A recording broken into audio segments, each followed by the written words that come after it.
Një natë, profeti sallallahu alaihi wasallam u kthye në shtëpi, vendosi mantelin, hoqi këpucët dhe ushtri. Kur mendoi se unë kisha fjetur, u ngrit në heshtje, mori mantelin, i veshi këpucët, hapi derën me kujdes dhe doli. Pastaj e mbylli derën qetësisht.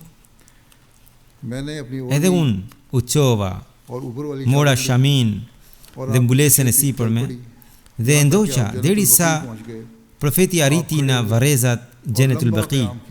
Aty qëndroi gjatë në këmbë dhe ngriti duart 3 herë. Pastaj u kthye. Ai eci shpejt, edhe unë gjithashtu eca shpejt pas tij. Profeti filloi të ecte më shpejt, edhe unë u shpejtova. Më pas edhe ai u shpejtua edhe unë gjithashtu. Më pas mbritëm te shtëpia dhe unë hyra para tij dhe u shtriva. Kur profeti hyri në shtëpi, më pyeti: "Çfarë ke o Aisha? Pse të është rënduar frymarrja?" Pra profeti e ndjeu që asaj ishte rënduar frymarrja nga që kishte ecur shpejt. Hazrat Aisha radhiyallahu anha vion, i thash: "Asgjë nuk ka ndodhur." U përpoqa ta shmangja përgjigjen, por ai më tha se ose do t'i tregoja vetë, ose Allahu i gjithdijshëm do t'ia tregonte. U flijofshin prindrit e mi për ty, o profet, i thash. Pastaj ja tregova gjithçka. Ti pas ke qenë para meje, se unë pash një hije që po ecte, më tha profeti sallallahu alaihi wasallam. Po, ju përgjigja. Unë isha, profeti vendosi dorën në gjoksin tim, që unë e ndjeva. Mandej më tha: "A mendove se Allahu dhe i dërguari i tij do të bëjnë ty padrejtësi?"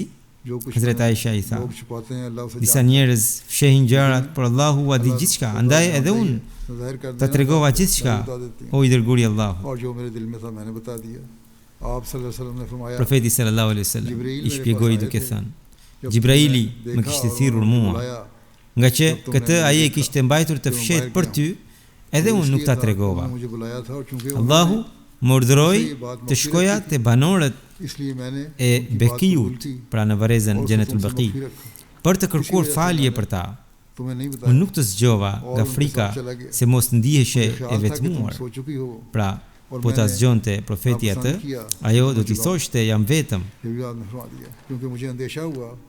Edhe këtë profeti sallallahu alaihi wasallam pra i tha Hazrat Aishës. Hazrat Aisha e pyeti: "O i dërguari i Allahut, a mundet që edhe unë të marr pjesë në këtë vepër të mirë? Si mund të lutem për ta?" Pra, kur Hazrat Aisha dëgjoi që Gjibraili kishte thënë profetit të bënte lutje, edhe ajo pyeti: "Si mund të lutem unë për ta?"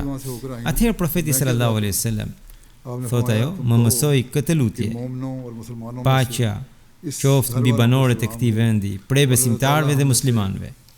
Allahu i mëshiroft ata që kanë shkuar para nesh dhe ata që do të vinë pas nesh, dhe nëse Allahu do, edhe ne do t'ju bashkohemi."